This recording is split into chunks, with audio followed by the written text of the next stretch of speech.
नमस्कार दोस्तों, मैं Vikas Trivedi. Worship trip be free में आपका स्वागत है।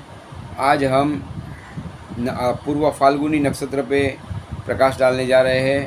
पूर्व फाल्गुनी नक्षत्र जो नक्षत्र सिंह राशि में पूर्ण चार चरण लेके आता है। पूर्व फाल्गुनी नक्षत्र के ज्योतिष के हिसाब से दशानाथ है शुक्राचार्य, शुक्र ग्रह।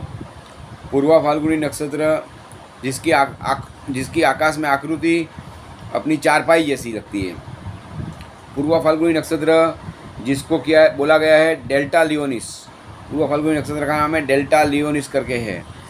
पूर्व फाल्गुनी नक्षत्र के आराध्य देव है भग माना गया है, भग। और पूर्व फाल्गुनी नक्षत्र के आराध्य वृक्ष का नाम है पलस, टेसू, और जिसको हम ढाक बोलते हैं हिंदी में, गुजराती में खाखरो बोलते हैं, और पलस का झाड़ है महाराष्ट्रियन में जिसको पलस बोलते हैं। जो पत्तल में हम लोग खाते हैं, जो पुराने समय में जो पत्तल में खाते थे, वो पलस सबसे पवित्र वृक्षों में एक पलस का भी नाम है।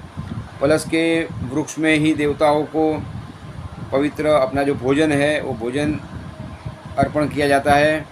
हम भी पलस के वृक्ष में, ऐसा माना जाता है कि पलस के वृक्ष में खाने से आयुष्य की वृद्धि होती है। जो हम मंदिर में, और पहले हमारे गांव में, हमारे पुराने ज़माने में एक प्रथा थी कि खाना जूठा नहीं होवे थालियों में, उसके लिए हम लोग पलस में खाना खाते थे। पलस वृक्ष को पूर्व फाल्गुनी नक्षत्र वाले को अपने संकट समय में, अपने सुख के समय में पलस के वृक्ष को ऐसा जल देना चाहिए। पलस के वृक्ष की वो इंग्लिश में जब भी वसंत आती है तो उसके पुष्पों को फ्लेम ऑफ फॉरेस्ट माना जाता है। पूरे वसंत में खिलते हैं और ऐसा लगता है जंगल में कि पूरी जंगल को सजाया गया हुआ है। इसके फूल हैं जो होली में हम वृंदावन मथुरा में होली में हम कलर रंग के तरह जो जिसको यूज़ करते हैं। और पलस के वृक्ष की एक ऐसी मान्यता है कि पलस के वृक्ष को पानी देने से और पलस के वृक्ष की पूजा करने से, कोई भी अगर तुम्हारा चंद्र से वो वध नक्षत्र में नहीं आता है, प्रत्यरी नक्षत्र में नहीं आता, चंद्र के नक्षत्र है, चंद्र के नक्षत्र के चरण है कि जन्म, संपत, विपत, वो मैं बोलूँगा फिर कभी, वो बड़ा लंबा विषय है। क्षेम, प्रत्यरी, फिर वध, साधक, वध, मित्र और अधिमित्र। जैसे चंद्र बिंदु से जो नक्षत्र माने गए कि 27वां नक्षत्र चंद्र से जो अपना समझो कि अश्विनी नक्षत्र है किसका, तो उसके लिए रेवती नक्षत्र, उसके लिए अभिषेक नक्षत्र हो गया। अगर रेवती नक्षत्र में कोई भी ग्रह है किसी भी जातक का, और उसकी दशा अंतर्दशा में उसको बहुत भाग्यवान बना देगी।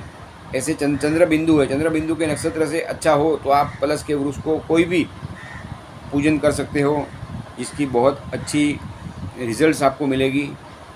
एक स्कंद पुराण में गाल्व ऋषि ने भी लिखा है कि हम जो है वृक्ष को पानी चढ़ाते हैं तो कौन से देवताओं को पानी पीने के लिए वो वृक्ष में आते हैं, ऐसा भी कोई शास्त्र में वर्णन लिखा गया है। तो ऐसा है कि कामदेव ज्येष्ठा के मध्य में, अग्निदेव रक्त जना मध्य आते हैं, खजूर मध्य मारुति है। तो ऐसे के सप्तर्षि नारियल में स्थित होकर पानी पीते हैं। तो ये वृक्ष को जो पानी देने का और वृक्ष को जो संवर्धन करने की जो परिकल्पना है हमारे वैदिक समय से, और जिससे धरा भी अपनी सुरक्षित रहेगी, और नक्षत्र के आराध्य वृक्ष है, उसके आराध्य देव है, वो भी परिपूर्ण तरीके से हमारे पे कृपा दृष्टि रखेंगे। और पूर्व फाल्गुनी नक्षत्र की धारण औषधि कौन सी है, अलग कभी पूर्व फाल्गुनी नक्षत्र वाले को, कभी पूर्व फाल्गुनी नक्षत्र वाले को पलस का झाड़ कभी काटना नहीं चाहिए।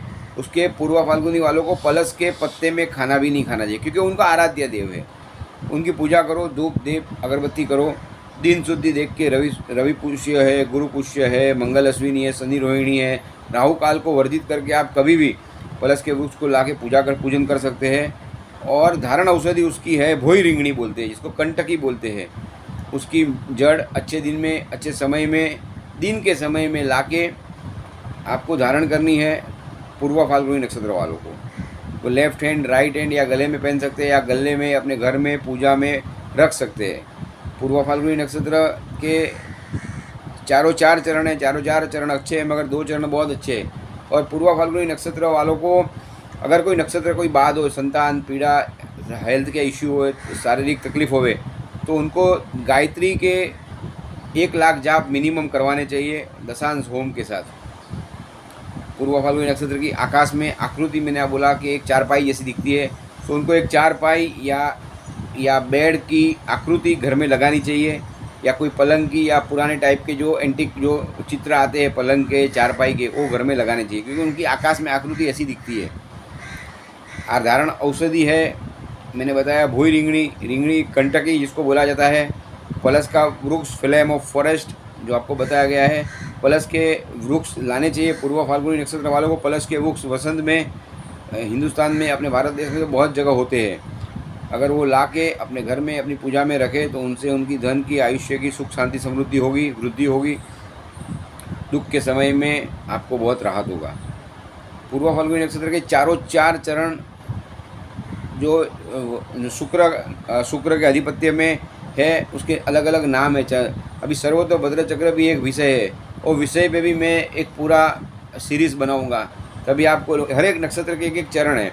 जैसे अश्विनी नक्षत्र है तो उसका पहला चरण है, उसको तस्करांश बोला गया है।